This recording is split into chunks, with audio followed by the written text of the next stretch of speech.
딱 세 가지 질문만으로 직원들이 스스로 대표님의 의도를 파악하고 알아서 움직이게 만들 수 있다면 어떨 것 같으세요? 혹시 이런 경험 있으신가요?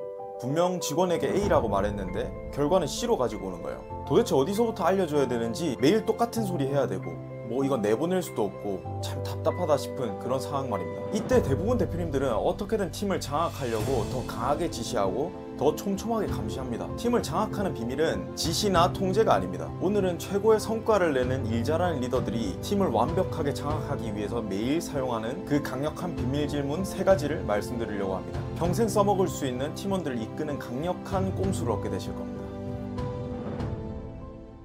내 생각대로 안 따라오는 팀원들 때문에 소갈이도 많이 하고 또 안 따라온다고 화도 엄청 내보고 참 바보 같은 일도 많이 했던 것 같습니다. 일 맡겨놓고도 불안하니까 하나하나 다 참견하는 그런 마이크로 매니징도 해봤습니다. 정반대로 네가 알아서 해봐라 하고 완전히 위임도 줘봤죠. 사업을 시작하고는 딴에 동기부여한다고 제 분수에 넘치는 돈을 줘보기도 했습니다. 결과는 어땠을까요? 경상도 말로 영성에 안 차더라고요. 성과도 별로 마음에 안 들었습니다. 도대체 어떻게 팀을 이끌어야 되지? 제가 가장 큰 배움을 얻었던 멘토님이 계신데요.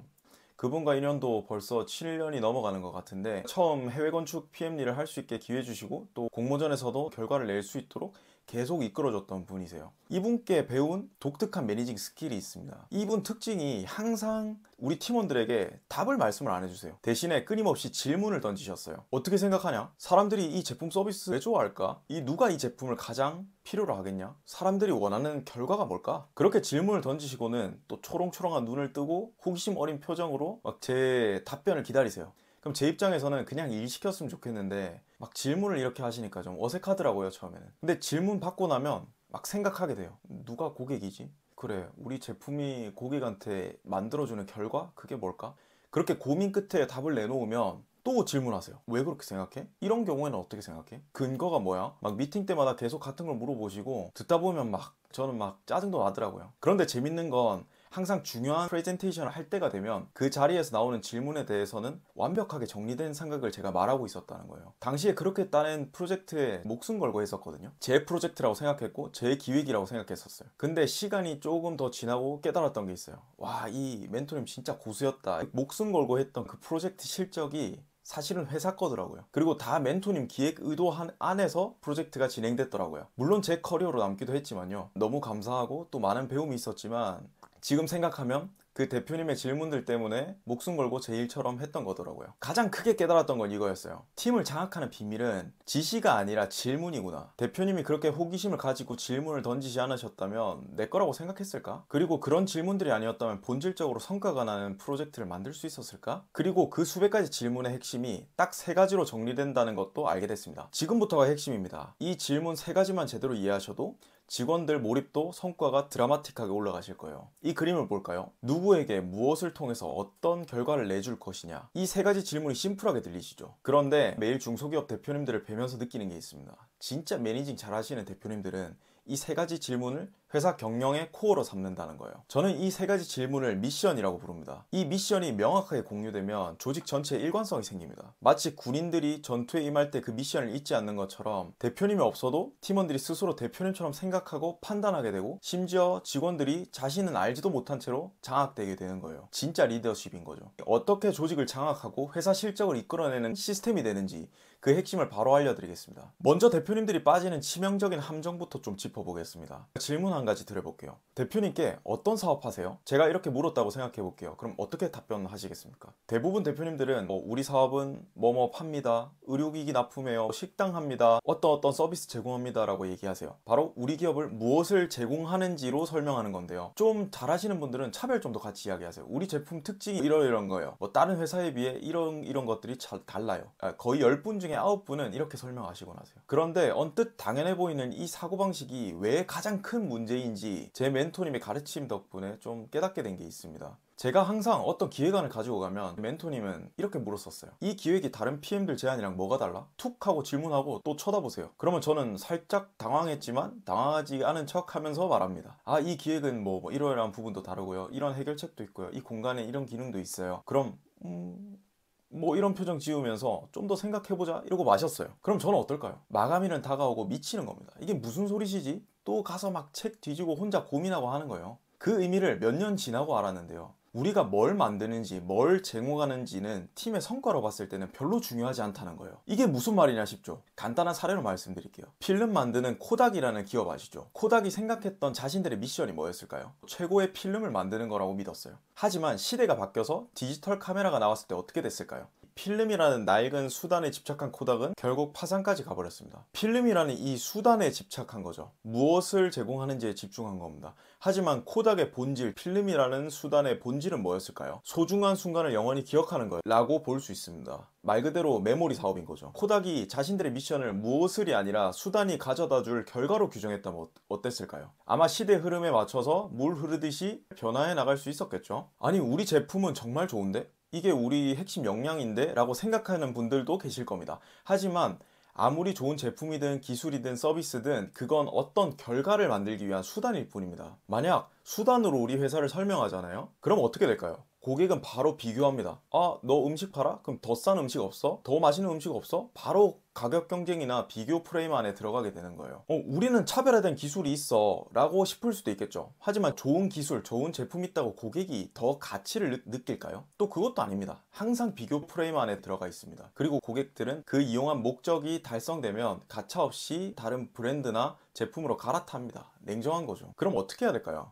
이때 우리는 질문의 우선순위를 바꿔야 됩니다. 우리를 무엇으로 표현하기보다 누구에게 어떤 결과를 줄 것인지로 우선순위를 바꿔야 되는 거예요. 제 멘토님은 항상 저한테 물으셨어요. 타겟이 누구냐? 즉 누구에게 라는 질문이 모든 것의 시작이셨어요. 이게 언뜻 단순해 보일 수 있지만 정말 중요한 질문입니다. 예를 들어서 이 휴지를 한번 볼게요. 이 휴지는 심지어 제가 이 노트북 액정 닦는다고 쓴 거고 평범한 어디에서도 살 수 있는 그런 티슈예요. 그런데 만약에 이런 상황이면 어떨까요? 첫 데이트하다가 화장실 가서 볼일을 봤는데 휴지가 없다. 그럼 어떻게 될까요? 저는 이 휴지들 뭉탱이로 2, 3만 원에 판다고 해도 살 겁니다. 저는 살 거예요. 제가 하고자 하는 말은 어떤 가치라 함은 어떤 문제의 맥락에 있는 누구에게 제공하는가에 따라서 가치가 완전히 달라지는 거죠. 물 한 잔을 판다고 해도 비행기에서 팔면 1, 2만 원에는 팔리잖아요. 마찬가지입니다. 여러분들의 서비스나 제품 이 누구에게 파느냐에 따라서 가치가 완전히 달라질 수도 있습니다. 한 사례를 보겠습니다. 컨설팅한 축구 프로그램 회사인데요. 이 대표님은 함부르크 맨유까지 유학 갔다 오신 분이에요. 근데 프로 진출까지는 실패하셨어요. 그래서 부산에서 프로나 엘리트 코스를 밟고자 하는 학생들을 가르치고 계셨어요. 처음 뵀을 때는 저는 더 좋은 축구 강사가 돼야 되지 않을까 싶어요. 그래서 내가 더 실력 키워야 하니까 유학을 다녀올까 고민하시더라고요. 근데 제가 질문을 던졌어요. 대표님 실력을 누가 가장 가치 있게 느낄까요? 조금만 같이 생각해 보시면 좋을 것 같은데요. 프로나 엘리트들 사이에서는 실력이 부족할 수 있지만 저 같은 축구를 취미로 하는 일반인 눈에는 메시, 호날두랑 솔직히 똑같거든요. 타겟에 따라서 가치가 달라지는 거죠. 즉 내가 무엇을 제공하는가 도 중요하지만 타겟이 누구이고 어떤 상황에 처해 있는지에 대해서 규정하는 게 더 본질적이라는 거예요.